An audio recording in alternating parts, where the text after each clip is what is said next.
Hello friends, welcome to the beauty of Ayurveda. Friends, आजच्या व्हिडिओमध्ये आपण द्रव्यगुण विज्ञानचा फर्स्ट टॉपिक जो दिलेला आहे, द्रव्यगुण विज्ञानासंबंधी सामान्य माहिती याविषयी पाहणार आहे.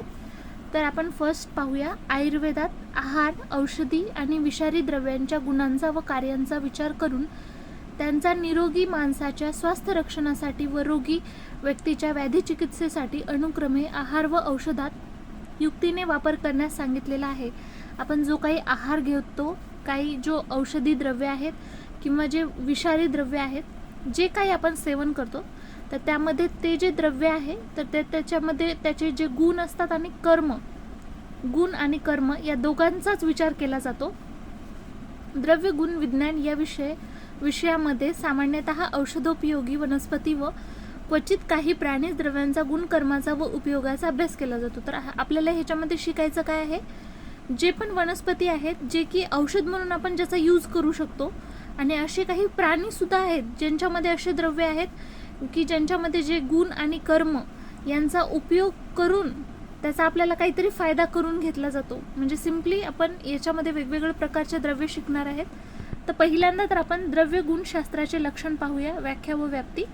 द्रव्यानाम गुणकर्माणि प्रयोगः विविधस्तथा सर्वशो यत्र वर्ण्यन्ते शास्त्रम द्रव्यगुणम हि तत.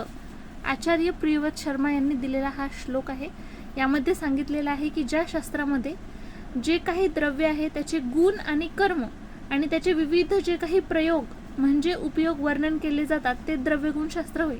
सिम्पली फ्रेंड, द्रव्य आहे कोणतं पण, तर द्रव्याचं कधी पण काय बघायचं, या तर त्याचं गुण बघायचं, नाही तर कर्म. मग त्याचा ज्या ह्याच्यामध्ये अभ्यास केला जातो किंवा उपयोग वर्णन केलेला आहे तर ते शास्त्र म्हणजे कोणतं आहे, द्रव्यगुणशास्त्र आहे. किंवा दुसरी डेफिनेशन आहे, ज्या शास्त्रामध्ये द्रव्य, शारीर व इतर गुण, कर्म, रस, विपाक, वीर्य व प्रभाव या 7 विषयांचा उहापोह केला जातो ते द्रव्यगुणशास्त्र आहे. आपण प्रिव्हियस इयरमध्ये पाहिलं होतं बघा फ्रेंड्स, तेच दिलेलं आहे. द्रव्य आहे, शारीर व इतर गुण म्हणजे जे आपण गुण पाहिले होते, कर्म झालं, त्यामध्ये रस, विपाक, वीर्य आणि प्रभाव या सर्व जे 7 विषय दिलेले आहेत तर त्यांचा जो स्टडी केला जातो ज्याच्यामध्ये, तो पण द्रव्यगुणशास्त्र म्हणू शकतो. द्रव्य हे रसादी व शारीर गुण आणि कर्म यांचे आश्रयस्थान असल्याने मुख्य आहे. आपल्याला माहिती आहे जे काही द्रव्य आहे तर ते आश्रयस्थान कशाचं आहे, जे काही रसादी, शारीर गुण आणि कर्म या सर्वांचे द्रव्य आपण प्रिव्हियस इयरमध्येच पाहिलं होतं, हे सर्व आश्रयस्थान आहे. आणि गुणांमध्ये शारीर व इतर गुण आणि रस, विपाक, वीर्य आणि प्रभाव यांचा अंतर्भाव होतो. तर गुणामध्ये आपण वेगवेगळे गुण बघितले होते, म्हणजे डिव्हिजन खूप सारे बघितले होते, पण त्यामध्ये बी शारीर आणि म्हणजे बाकीचे गुरुवादी गुण, परादी गुण वगैरे आपण जे पाहिले होते ना फ्रेंड्स, तेच. आणि रस, विपाक, वीर्य, प्रभाव यांचा सर्वांचा अंतर्भूत होतो. वस्तुतः या शास्त्रात द्रव्य, गुण आणि कर्म यांचा विचार केला असल्याने त्याचे नाव द्रव्य गुण कर्म विज्ञान असे असणे आवश्यक वाटेल. म्हटले ह्याच्यामध्ये काय सांगितलेलं आहे, द्रव्य गुण कर्म विज्ञान असं का म्हटलं पाहिजे, कारण का ज्या शास्त्रामध्ये द्रव्याविषयी तर आहे, मग द्रव्यामधले काय काय बघितलं आपण, त्याचे गुण आणि कर्म या सर्वांचा विचार केल्यामुळे त्याचं योग्य नाव काय वाटू शकतं आपल्याला, द्रव्य गुण कर्म विज्ञान. पण एक देशम अधिकृतम अनन्यवत म्हणजे एका भागात येथे द्रव्यगुण या संज्ञेत काहीही बदल न करता होण्यासारखे समजण्यासारखे असल्याने कर्माचा अंतर्भाव द्रव्यगुण या संज्ञेतच होतो. तर सिम्पली आपल्याला माहिती आहे की कर्म जे असतात तेच कार्य करतात, पण जे काही गुण असतात तर ते आपण बघितलं होतं, गुण स्वतः काहीच कार्य करत नसतात. तर कर्माचा अंतर्भाव कशामध्ये होतो म्हणले, द्रव्यगुण या संज्ञेतच होतो. म्हणजेच द्रव्य हा मुख्य विवरण करण्याचा विषय आणि त्याच्या आश्रयाने असणारे जे काही गुण आहेत, जसं की रसादी आणि इतर गुण आणि कर्म या सर्वांचा द्रव्यगुणशास्त्रात अभ्यास केला जातो. येथे द्रव्य म्हणजे औषध आहारात वापरण्याचे जे पंचभौतिक प्रयोजन ते कार्यद्रव्य अभिप्रेत आहे. गुणामध्ये शारीर, परादी इत्यादी व रसादी गुण आणि कर्मामध्ये अग्निदीपन, वमन, विरेचन इत्यादी कार्य अंतर्भूत होतात. आता वेगवेगळे आपण जे पंचकर्म पाहिलेत ना फ्रेंड, तेच पंचकर्म यामध्ये येतात. आणि गुणमध्ये आपण वेगवेगळे गुण पाहिले होते, शारीर, परादी वगैरे सांगितलेले आहेत. थोडक्यामध्ये द्रव्य आणि तदाश्रित रस, वीर्य, विपाक, प्रभाव व इतर गुण आणि कर्म यांचा ज्या शास्त्रात अभ्यास केला जातो ते द्रव्यगुणशास्त्र आहे. काहीच नाही फ्रेंड, द्रव्य आणि त्याच्यासोबत जो काही आश्रित पार्ट आहेत, जसं की रस आहे, वीर्य, विपाक, प्रभाव गुण, कर्म म्हणजे या सर्वांचा ज्या शास्त्रामध्ये अभ्यास केला जातो त्यालाच आपण काय म्हणणार, द्रव्य गुणशास्त्र. सप्तपदार्थ आपण पाहिले होते. कोणकोणते होते फ्रेंड? द्रव्य, गुण, कर्म, रस, विपाक, वीर्य, प्रभाव या 7 विषयांना सप्तपदार्थ. आपण ह्याच्यामध्ये कोणते कोणते पाहिले होते फ्रेंड्स? प्रिव्हियस इयरमध्ये आपण PV जे 7 पदार्थ पाहिले होते भाव पदार्थामध्ये, तर बघूया आता कुणाकुणाला आठवते कमेंटमध्ये मला सांगा. तर ते सप्तपदार्थ इथे थोडे वेगळे दिलेले आहेत. द्रव्य, गुण, कर्म हे तर सेमच आहेत, पण यामध्ये रस, विपाक, वीर्य आणि प्रभाव हे ॲड केलेले आहेत. त्यांची सामान्य माहिती पुढील प्रमाणे.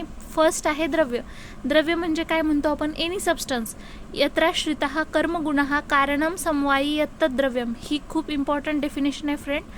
काय आहे? यत्राश्रितः कर्मगुणः कारण समवायी द्रव्यम. दुसरी आहे क्रिया गुणवत्त समवायी कारणम द्रव्यम. म्हणजे सिम्पली काय म्हणले की ज्याच्या आश्रयाने कोण कोण राहते, आपण आताच पाहिलं ना, 2 जण राहतात द्रव्याच्या आश्रयाने. कोण कोण?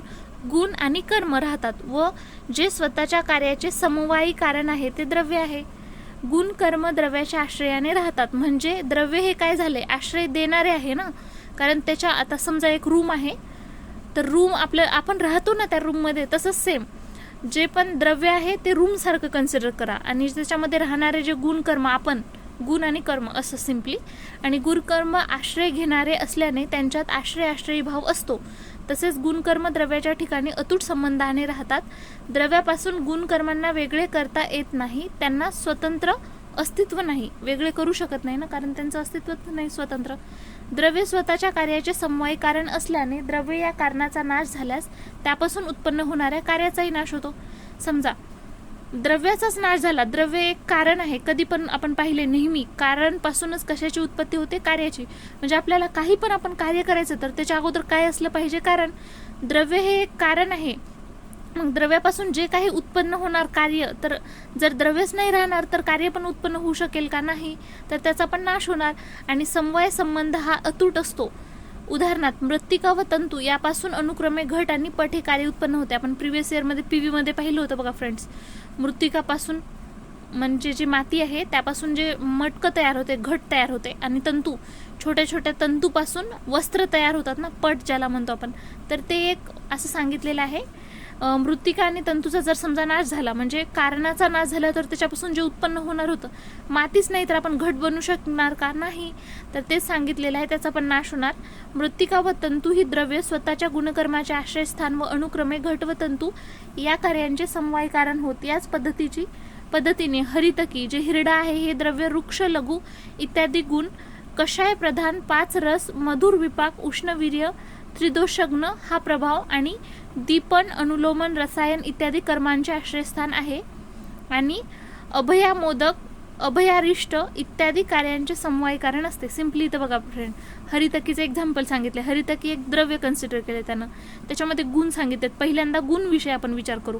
त्याच्यामध्ये कोणकोणते गुण असतात? वृक्ष आणि लघु गुण असतात. ठीक आहे. कोणता रस प्रधान आहे? कषाय रस प्रधान म्हणलेले. 5 रस. आणि त्याचा विपाक कोणता आहे? मधुर विपाक आहे. वीर्य कोणता आहे? उष्णवीर्य. आणि ह्याचा प्रभाव कसा आहे? त्रिदोषग्न म्हणजे तिन्ही दोषाला नष्ट करतो. आणि ह्याचं कार्य काय आहे? कर्म. दीपन करतो, अनुलोमन, रसायन हे कर्म करतो, कर्माचे आश्रयस्थान. आणि अभयामोदक. आणि नेक्स्ट काय दिलेलं आहे? या कार्यांचे समवायी कारण काय आहे? तर अभयामोदक, अभयारिष्ट इत्यादी कार्यांचे समवायीकरण असते. याचप्रमाणे गुडुची इत्यादी इतर द्रव्यांच्या संबंधात गुणकर्म आणि त्यांचे समवायीकरणत्व लक्षात घ्यावे. नेक्स्ट दिलेलं आहे, द्रव्य हे इतरांना आश्रय देत असल्याने सप्तपदार्थामध्ये प्रधान समजले जाते. आपल्याला माहिती आहे आश्रयस्थान आहे ना, त्यामुळे सगळ्या पदार्थामध्ये याला प्रधान समजले जाते. रसादी नाम पंचानाम यद आश्रयभूतम तद द्रव्यम. द्रव्याची डेफिनेशन दिलेली आहे की आपण द्रव्य कशाला म्हणणार? तर रसादी नाम पंचानाम यद आश्रयभूतम म्हणजे जो आश्रयभूत आहे, जे बाकीच्यांना आश्रयस्थान म्हणून आहे, तर त्याला द्रव्य म्हणतात. तर द्रव्यम आश्रय लक्षणम पंचनाम अशीही केली जाते. रस वैशेषिकाप्रमाणे द्रव्य हे रस, विपाक, वीर्य, गुण व कर्म या 5चे आश्रयस्थान. कोणाकोणाच्या 5 जणांचे आश्रयस्थान आहे फ्रेंड? रस माहिती आहे, वीर्य, विपाक, गुण आणि कर्म. गुण कर्म तर माहिती होतं, आणखी 3 ऍड करा, रस, विपाक, वीर्य. द्रव्य गुणशास्त्रात गुडुची, हरितकी, बिभितक, अर्जुन इत्यादी कार्यद्रव्यांचाच विचार केला असून ती संख्येने पुष्कळ आहेत. काय म्हणलेलं आहे की खूप सारे आता द्रव्य आपल्याला पाहणार आहेत पुढे, तर त्याच्यामध्ये बी गुडूची, हरितकी, बिबितक, अर्जुन हे जे इत्यादी कार्यद्रव्यांचा विचार केला असून ती संख्येने पुष्कळ, कारण खूप सारे द्रव्य आपण पुढे शिकणार आहेत फ्रेंड. नेक्स्ट वालं गुण पाहूया. गुण म्हणजे काय? ॲट्रिब्यूट. समवायी तु निचष्ट कारण गुण. काय दिलेलं आहे की द्रव्याच्या ठिकाणी समवाय संबंधाने आश्रय घेणारे व निचष्ट म्हणजे स्वतः निष्क्रिय किंवा कोणतेही कार्य उत्पन्न करू न शकणारे व त्यामुळे गौण द्रव्याच्या अपेक्षेने कमी महत्त्वाचे असलेले, म्हणजे द्रव्यापेक्षा तर कमीच महत्त्वाचे आहेत, गुण ही संज्ञा प्राप्त झाले. काय म्हणले? सिम्पली फ्रेंड काहीच नाही, म्हणजे आश्रय घेतात ह्यांनी, देत नाहीत दुसऱ्याला पण घेतात, समवाय संबंधाने आश्रय घेणारे. आणि निचेष्ट, काहीच चेष्टा, कर्म काहीच करत नाही, निष्क्रिय आहेत, कोणतेही कार्य उत्पन्न करू शकत नाहीत, गौण आहेत ना हे वाले. आणि कर्म म्हणजे काय राहते? हे कर्म करतात, जसं की संयोगेच विभागेच कारणम द्रव्यम आश्रितम कर्तव्यस्य क्रिया कर्म कर्म नान्यदपेक्षते. काय दिलेले आहे बघा फ्रेंड्स, इथे जे आहे न अन्यदपेक्षते असं सिम्पली म्हणू शकतो. जे द्रव्याश्रित असून संयोग विभागाचे अनपेक्ष म्हणजे स्वतंत्र कारण असते ते कर्म. सिम्पली हे पण द्रव्याच्या आश्रित आहे, वरचं हे सेमच आहे, फक्त की नाही हे काहीतरी कर्म करते, स्वतंत्र इथे सांगितलेलं आहे ना, स्वतंत्र कारण असते ते कर्म होय म्हटलेले. आता इथे काय दिलेलं आहे बघा फ्रेंड्स, संयोग विभागेषु अनपेक्ष कारणम इति कर्मलक्षणम. पण प्रिव्हियस इयरमध्ये हे डेफिनेशन पाहिली होती PV मध्ये. काय दिले बघा फ्रेंड्स, प्राचीन दार्शनिकांनी उत्क्षेपण म्हणजे सरळ वर जाणे किंवा फेकणे आणि अपक्षेपण म्हणजे खाली जाणे किंवा खाली फेकणे, आकुंचन, प्रसारण, गमन म्हणजे जाणे या पाचांचा कर्म म्हणूले. कर्ममध्ये आपण 5 प्रकार पाहिले होते. कोणकोणते आहेत फ्रेंड? अपक्षेपण, उत्क्षेपण, आकुंचन, प्रसारण, गमन. इथं हे जे डेफिनेशन दिलेलं आहे खाली पण दिलेलं आहे.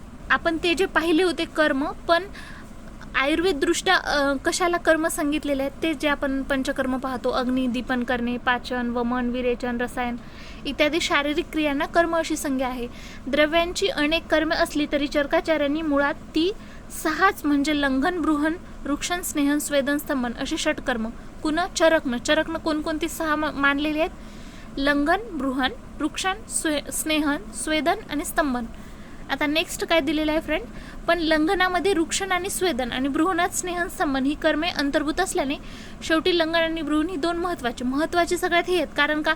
लंघन करणे, आता समजा एखाद्या व्यक्तीचं आपण बृहण करायलो, तर बृहण करायलो म्हणजे त्याला तो अगोदर कृश होता, त्याला आता थोडं जास्त वेट त्यानं गेन करायला, तर ते कसं करू शकतो आपण?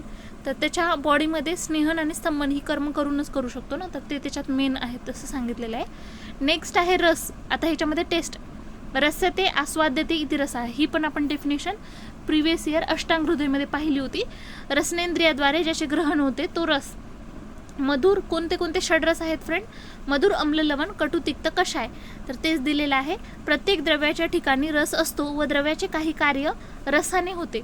एका द्रव्यात एकापेक्षा अधिक रस असू शकतात. आपण बघितलं होतं, एकाच द्रव्य असेल तर त्याच्यापेक्षा एकापेक्षा जास्त असते, जसं की यवानी दिलेलं आहे, ओवा ज्याला आपण म्हणतो.